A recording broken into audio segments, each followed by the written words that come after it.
Welcome to the Women in the Bible, but this is an extension. This is a woman that was in the Bible, but the Bible only gave a little bit of information about her, and that's Photina, Photina. She is the woman at the well. Now, I left off with her going into her fifth husband. So what I'll do is I'll give you the information on her fifth husband, and then we'll go into when she met Jesus.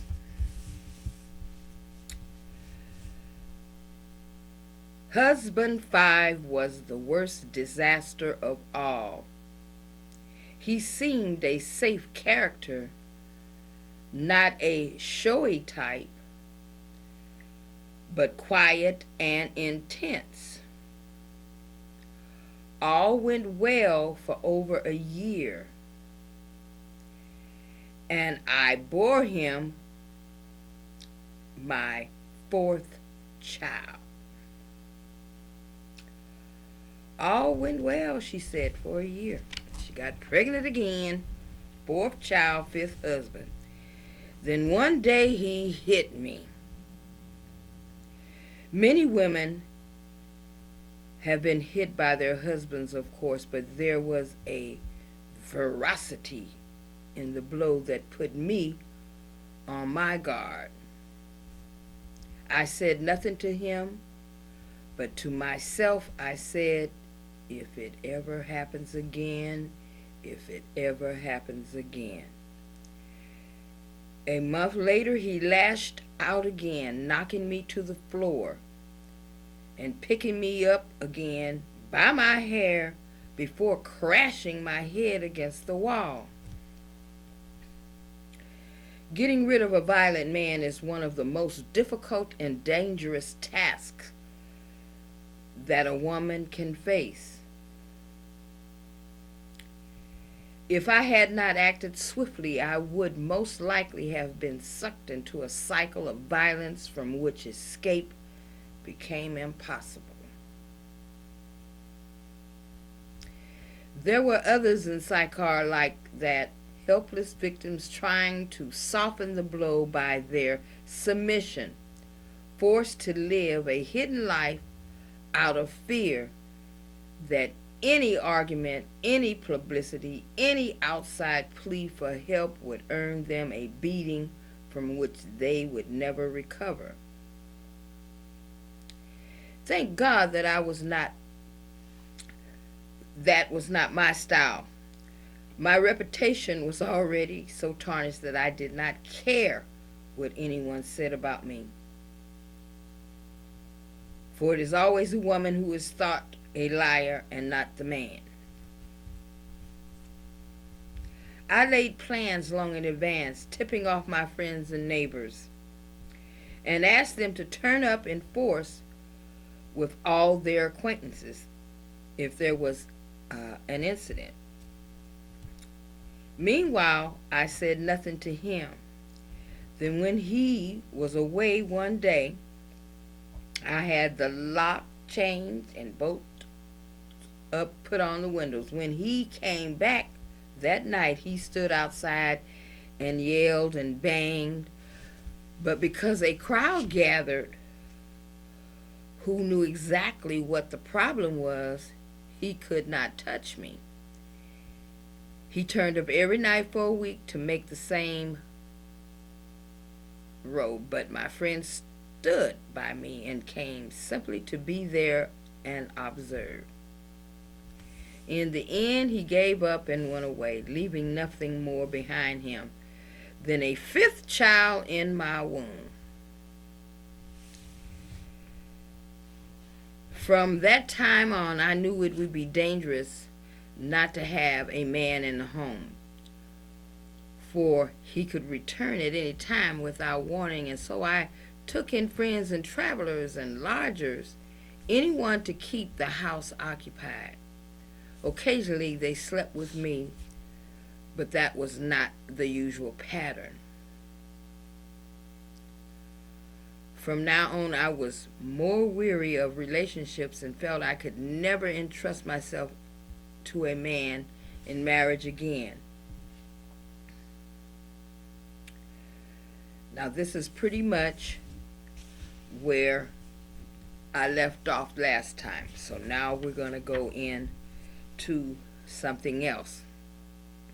This was the situation then on the day I am about to narrate.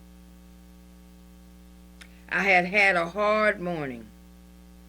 The kids had been particularly difficult, coming home covered with dirt, with grazes all over their legs, and their clothes torn. I swore at them, for I had not enough water both to clean them up and to cook the lunch. I dabbed at their cuts, but decided to leave the rest of them dirty until I went to the well in the cool of evening. Lunch was already late, but I was beginning to prepare it. I discovered the kids had used the cooking pots to make mud pies in. That's more water she needs. I would have to wash them carefully before we could have lunch. Not just because of the purity laws, and there were purity laws, washing your pots and all that, but so that we did not eat mud. And that meant I would have to go to the well after all. I cursed and grabbed the water jar and bucket. At least the edge of anger drove me to overcome the weakness of hunger. My current companion lifted not a finger to help. I thought, why should it always be the woman who goes to the well? Life would be much less pressured if some of these jobs could be shared. But there is no point in saying anything to him. It would poison the air, and I will only have to go myself in the end anyway. And that would make lunch even later and me even crosser. Watch the children, I snapped as I stormed out.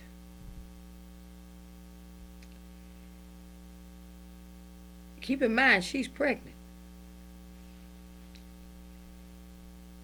The streets were emptying and quietening as people settled down to eat in their houses and courtyards.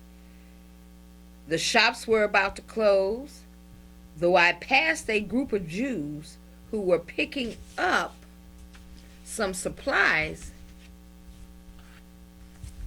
They were not having too easy a time of it, since no one is helping or helpful to Jews. The well was outside the city, as it had been for centuries. Ever since our holy ancestors, Jacob, Leah, and Rachel, bought a plot of land on the outskirts of Sychar and dug for that water.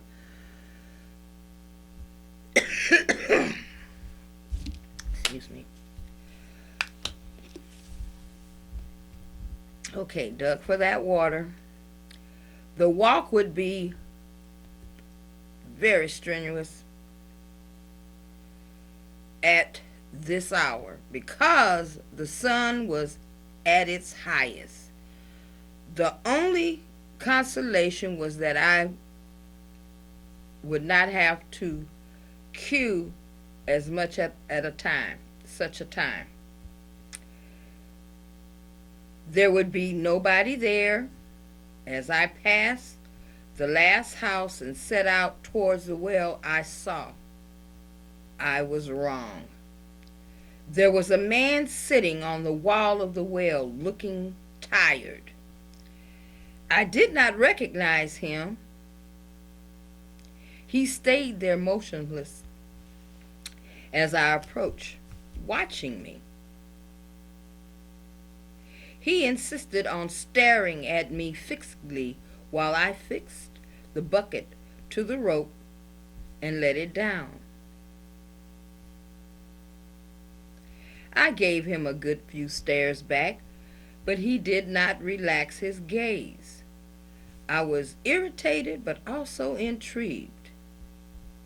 He might be tired, but he had an intensity about him that was rather haunting.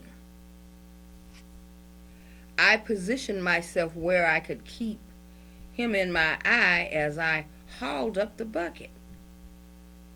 I lifted the bucket onto the edge of the well. It was heavy and dripping with good, clean water. The man looked at the water and then at me. I could see how badly he wanted some. It occurred to me to offer him some, but a couple of things stopped me. Firstly, I was ravenous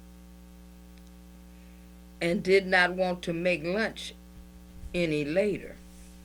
Secondly, in speaking to a strange man, I would be playing yet again into the hands of those who said I was a flirt. Had I known at the moment that he was a Jew, I would not even have considered it, since Jews will not share drinking vessels with Samaritans. I tilted the bucket so as to pour into the water jar. "Give me a drink," his voice was intimate, almost whispering, and it had a Galilean lilt.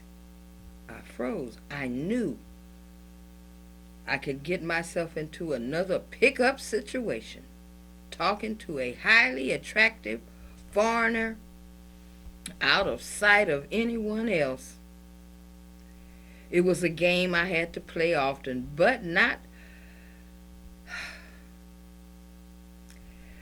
didn't I really want to play it with a Jew?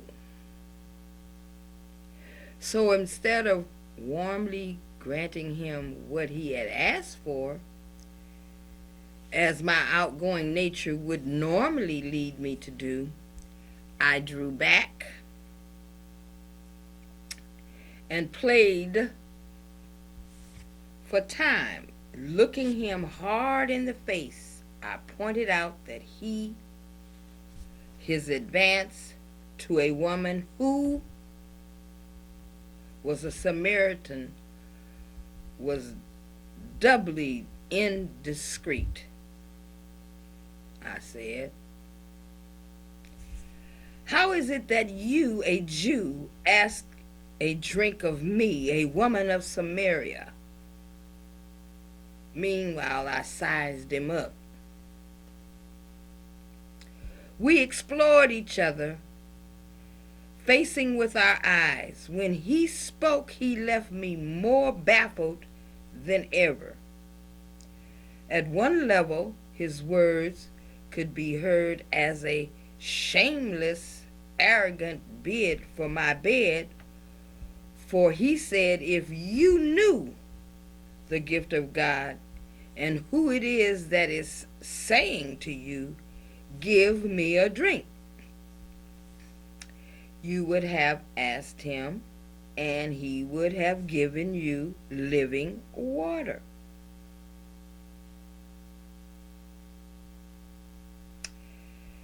And yet, that did not fit. Apart from the fact that, as a stranger, he would have no idea of my reputation, there was something much deeper and more mysterious going on in his words that I did not understand. He spoke of God, yet he did not sound like a religious maniac. There was an electric charge in the air that was not unwelcome. Lunch or no lunch, I became aware that I was enjoying this conversation and wanted to prolong it. And I began aware that he was enjoying it as much as I. Like two wild cats at play, we were circling around each other, pretending to be enemies. While we were loving every minute of it. And so I said slightly, tauntingly, "Sir, you have no bucket, and the well is deep. Where do you get that living water? How are you greater than our ancestor Jacob, who gave us the well, and with his sons and his flocks drank from it?" I was teasing him in several ways at once, and was pleased with my answer.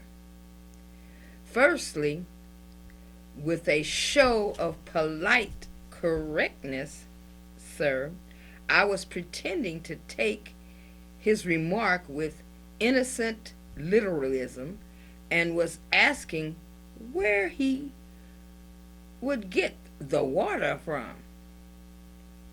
Yet I knew as well as he that he was not talking of water from a well. What I did not know was that is what on earth was he talking about? Secondly, I was reminding him provocatively of our Samaritan right to the Jewish inheritance. Our well was given us by Jacob. He was our ancestor, and his sons and flocks made their home in this place, now our home. There was bound to annoy a Jew. That was bound to annoy a Jew. Thirdly, I was challenging him to answer the question, are you greater than Jacob? What could he say to that but no? And that would cut down to size his grand cloudy phrases about living water and the gift of God. How are you going to meet that one, sir? Everyone, he said, who drinks of the water will be thirsty again. Everyone who drinks of this water will be thirsty again. I decoded that to read, you may think you have the edge on me because I am thirsty, and you have the bucket, but that is no more than a superficial temporary advantage. After a slight pause, he continued with an intensity that overwhelmed me and made me feel a yawning hunger that was not for my lunch. But those who drink of the water that I will give them will never be thirsty. The water that I will give will become in them a spring of water gushing up to eternal life. What was there about this man that made me believe he's crazy?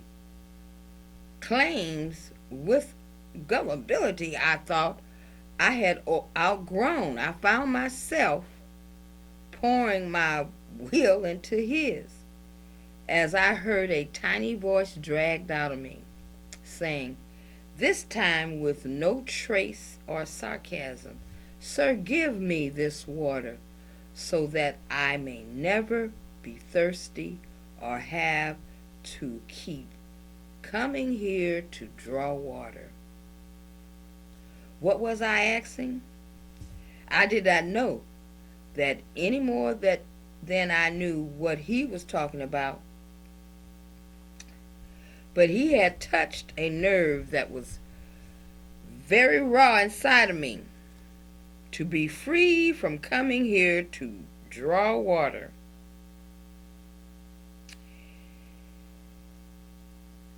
I'll stop there and we will come back to that scene next session.